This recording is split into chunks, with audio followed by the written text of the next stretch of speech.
जय भारत। एक नई भर्ती के संबंध में नोटिफिकेशन जारी किया गया है। विस्तार से इस वीडियो के माध्यम से जानते हैं। चैनल को सब्सक्राइब नहीं किया, सब्सक्राइब जरूर कर दे। सब्सक्राइब करने के लिए नीचे लाल सब्सक्राइब का बटन है, बगल में छोटी घंटी, दोनों को प्रेस कर दे, जिससे आने वाली हर अपडेट आपको आपके मोबाइल पर मिलती रहेगी। तो यहाँ पर ये वैकेंसीज निकाली गई है डिफेंस के एक्सेसमैन के लिए। यहाँ पे आप देख सकते हैं नोटिफिकेशन जारी किया गया है। Director general of electronics and mechanical engineers की ओर से डायरेक्ट रिक्रूटमेंट ग्रुप सी के यहाँ पे पद हैं और ऑफलाइन के माध्यम से वैकेंसीज रहने वाली है। ऑल इंडिया से इन वैकेंसीज़ के लिए आप अप्लाई कर सकते हैं। अभी हम यहाँ पर उन्हीं वैकेंसीज़ के बारे में डिस्कस करेंगे जिनको पूर्व सैनिकों के लिए रिजर्व करके रखा गया है। यहाँ पर आपको एक बात ध्यान रखनी होगी कि सबसे पहले यहाँ पे यूनिट दिया गया है, जिस यूनिट के लिए वैकेंसीज निकाली गई है। यहाँ पे प्लेस ऑफ वर्क है, पोस्ट का नाम यहाँ पे दिया गया है, टोटल वैकेंसीज क्या है और एक्सेसमैन के लिए कितनी वैकेंसीज यहाँ पे रिजर्व करके रखी गई। यहाँ पर सबसे पहले जो यूनिट है, commandant 505 army base workshop new Delhi की तरफ से वैकेंसीज निकाली गई है। लोअर डिवीजन कलर की है। एक वैकेंसीज पूर्व सैनिकों का रिजर्व है और बेस वर्कशॉप जो कि दिल्ली कैंट के अंतर्गत है 505, उन्हीं की ओर से ट्रेड्समैन मेट की 5 वैकेंसीज पूर्व सैनिकों के लिए यहाँ पे निकाली गई है। नेक्स्ट जो वैकेंसीज आपको मिलेगी, commandant 506 army base workshop Jabalpur Madhya Pradesh की ओर से निकाली गई है। लोअर डिवीजन कलर की पोस्ट है और एक वैकेंसीज पूर्व सैनिकों के लिए रिजर्व करके रखे गए हैं। नेक्स्ट जो वैकेंसीज यहाँ पे है, ये है ट्रेड्समैन मेट की और ये भी मध्य प्रदेश यानी कि 506 आर्मी बेस वर्कशॉप की ओर से निकाली गई है। ट्रेड्समैन मेट की वैकेंसीज है, एक वैकेंसीज पूर्व सैनिकों के लिए रिजर्व करके रखा गया है।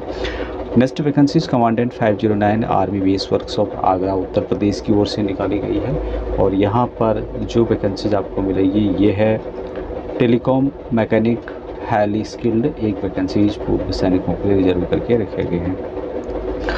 नेक्स्ट जो वैकेंसीज है 510 यानी 510 army base workshop Meerut cantt Uttar Pradesh में जॉब लोकेशन रहेगा। यहाँ पर वैकेंसीज है टेलीकॉम मैकेनिक हाईली स्किल्ड की, 3 वैकेंसीज पूर्व सैनिकों को रिजर्व है। इलेक्ट्रिशियन की 1 वैकेंसीज रिजर्व है। Vehicle mech motor vehicle skilled 1 vacancy reserve है। ट्रेड्समैन मेट की 4 वैकेंसीज रिजर्व करके रखी गई हैं। Next vacancies commandant 512 army base workshop Khadki Pune Maharashtra की ओर से पुणे में जॉब लोकेशन रहेगा। लोअर डिवीजन कलर की है, एक पोस्ट पूर्व सैनिकों के लिए रिजर्व करके रखा गया है। नेक्स्ट वैकेंसी यहाँ पे है commandant 515 army base workshop Hulsoor Bengaluru Karnataka की ओर से और यहाँ पर बेंगलुरु कर्नाटका में जॉब लोकेशन रहेगा। टिन एंड कॉपर स्मिथ की 2 वैकेंसी पूर्व सैनिकों के लिए रिजर्व करके रखी गई है। तो ये सभी वैकेंसीज पूर्व सैनिकों के लिए रिजर्व करके रखी गई है। एग्जामिनेशन सेंटर्स जो होंगे उसके बारे में यहाँ पे बताया गया है कि examination centres for following unit is as under.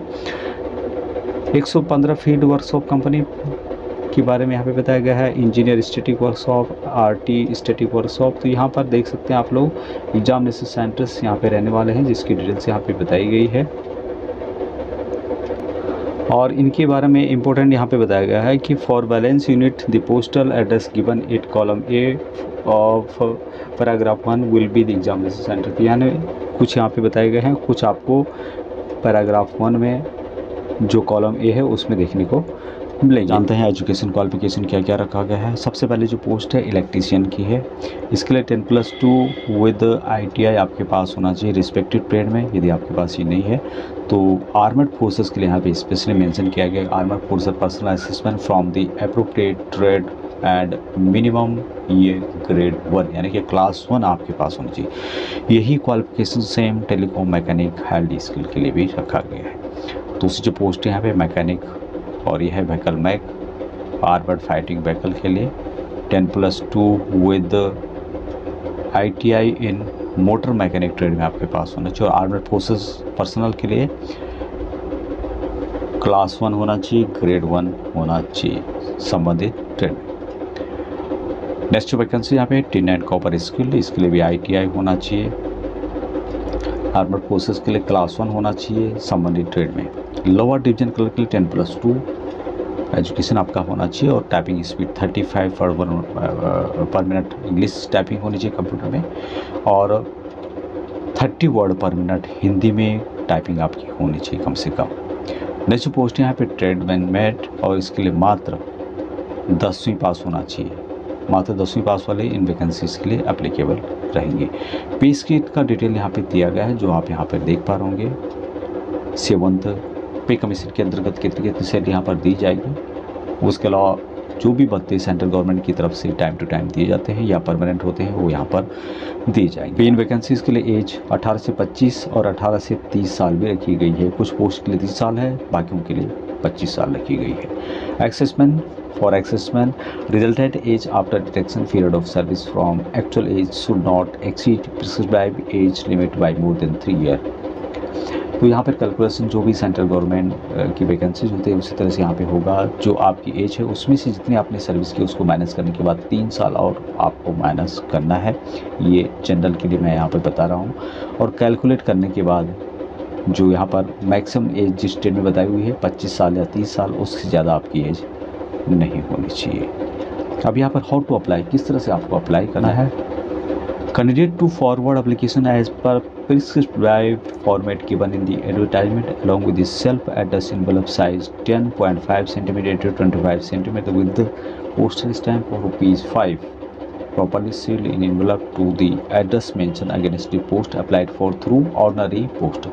यहाँ पे बताया गया है कि जो एक एप्लीकेशन है जो कि मैं आपको आगे बताऊंगा, उस एप्लीकेशन को बनने के बाद यहाँ पर आपको एक एनवलप लेना है जिसकी साइज़ होगी 10.5 सेंटीमीटर इंटू 25 का, और इस पर ₹5 का आपको स्टैंप लगाना है और इसको ऑर्डिनरी डाक के माध्यम से आपको भेज देना है, जो एड्रेस मैं आपको बताऊंगा। और application for the post of, ये आपको कैपिटल लेटर में लिखना होगा। किस कलर पोस्ट के लिए आप अप्लाई कर रहे हैं वो यहाँ पे लिखना होगा। लोअर डिवीज़न क्लर्क है, लोअर डिवीज़न क्लर्क। इलेक्ट्रीशियन के लिए है तो इलेक्ट्रीशियन।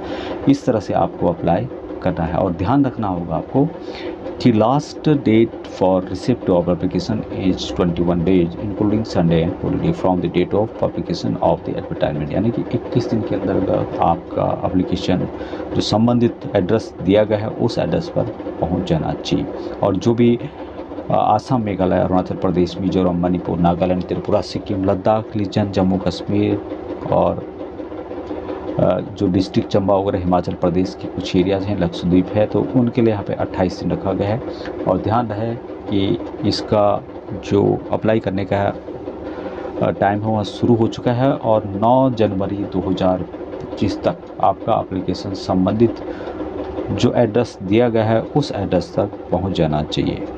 अभी यहाँ पर आप किस पोस्ट के लिए अप्लाई कर रहे हैं, कहाँ पर अप्लाई कर रहे हैं, वो मैंने आपको यहाँ पर बताया था नोटिफिकेशन में कि कहाँ की वैकेंसीज है और कहाँ आपको अप्लाई करना है। तो यहाँ पे देख सकते हैं कि आप lower division clerk commandant 512 army base workshop Khadki Pune, इसके लिए अप्लाई करना है तो इससे संबंधित आपको एड्रेस देना होगा। यदि तो आप दूसरे पोस्ट के लिए अप्लाई कर रहे हैं तो यहाँ पर एड्रेस दिया गया है, उस एड्रेस पर आपको एप्लीकेशन भेजना है और एप्लीकेशन के साथ साथ संबंधित जो भी डॉक्यूमेंट है उनकी फ़ोटोकॉपी सेल्फ अटेस्टेड करके आपको भेजनी होगी। अब यहाँ पर जो पेपर होगा वो 150 मार्क के क्वेश्चन होंगे ऑब्जेक्टिव टाइप के, जिसमें कि 0.25 मार्क आपको निगेटिव भी देखने को मिलेगी यदि आप गलत करते हैं। बाकी इस तरह से पेपर आएगा, उसकी डिटेल्स यहाँ पे दी गई है। कुछ ट्रेड के लिए यहाँ पे देख सकते हैं आप लोग, लोअर डिवीजन कलर और स्टेनोग्राफर ट्रेड 1 के लिए इस टाइप का पेपर आएगा और जो भी अन्य पोस्ट हैं उनके लिए इस टाइप का पेपर यहाँ पर आने वाला है। अभी इसका जो एप्लीकेशन है वो यहाँ आप देख पा रहे होंगे, पेज नंबर 13 में मेंशन किया गया है। ये एप्लीकेशन पेज नंबर 13 में है। इसकी आपको प्रिंट आउट निकाल लेनी है और इसको भर करके कंप्लीट भरने के बाद जो कि यहाँ पे मेंशन किया गया है उसके अनुसार आपको कंप्लीट भरने के बाद जो संबंधित एड्रेस मैंने बताया था उस एड्रेस पर आप भेज सकते हैं। एक्नॉलेजमेंट एडमिट कार्ड भी यहाँ पे दिया गया है। तो इस तरह से आपको अप्लाई करना है। बहुत ही सिंपल तरीका है और ऑनलाइन के माध्यम से नहीं बल्कि ऑफलाइन के माध्यम से आपको अप्लाई करना है और 9 जनवरी 2025 लास्ट डेट है अप्लाई करने की। इस बात को आपको ध्यान रखना होगा।